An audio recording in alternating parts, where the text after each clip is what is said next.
And it's funny to watch Kamala Harris. You know, she gives these interviews. And, you know, on the one hand, obviously, I disagree with Kamala Harris on all these issues. I criticize her every single day. On the campaign trail, I criticize what she has done to the United States of America. And then on the other hand, she goes and does an interview, and I think she picks us up about 100,000 votes. So, you know, Kamala Harris isn't all bad, right? Every now and then she helps us out. And here's the thing. When Kamala Harris, you know, when she's got a teleprompter in front of her, she throws out a bunch of slogans, and you know, sometimes they sound ridiculous and sometimes they sound okay, but we can't pay attention to the slogans of Kamala Harris. We've got to pay attention to what she's actually done. And what Kamala Harris has actually done is that she came into office and bragged about undoing Donald Trump's successful border policies. She came into office and said that she was going to go to war on American energy, and that's exactly what Kamala Harris did, and that's one of the biggest reasons why we can't afford groceries and why our citizens can't afford to buy a nice home. She came into office and said she cast a tie-breaking vote on trillions of dollars of new spending.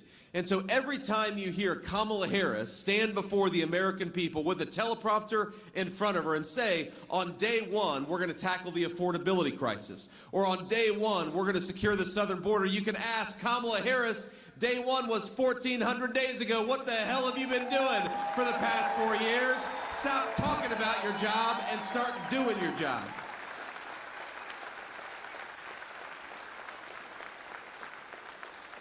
But as much as she pretends and as much as she's got these slogans about how she's going to somehow do something in the next 4 years that she hasn't done while she's actually been the sitting vice president, again, she gives us the gift of going out there and giving interviews.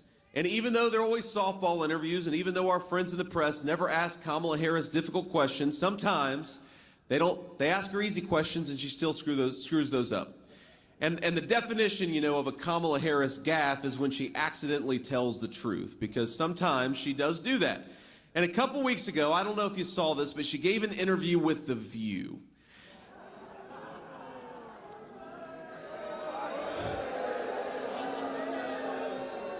And I always say, look, the sacrifice I make as your next vice president is I watch Kamala Harris on The View so that you don't have to. Look, we need you. You're welcome. We need you as sharp as you possibly can be for the next 2 days, because we got to turn out the vote. So don't go and watch this interview, because you lose about 20 IQ points if you do. But I watched this interview, and remember, she talks about how different she's going to be from Joe Biden when she's got a teleprompter in front of her.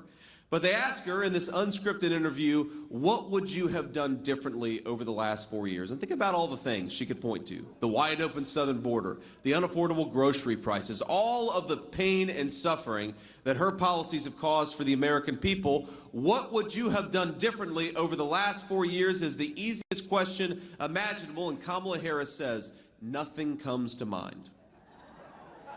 Well, think about this. How is the person who admits that she would have done nothing different over the last 4 years, how is she going to solve the problems that have been created by the last 4 years of policy?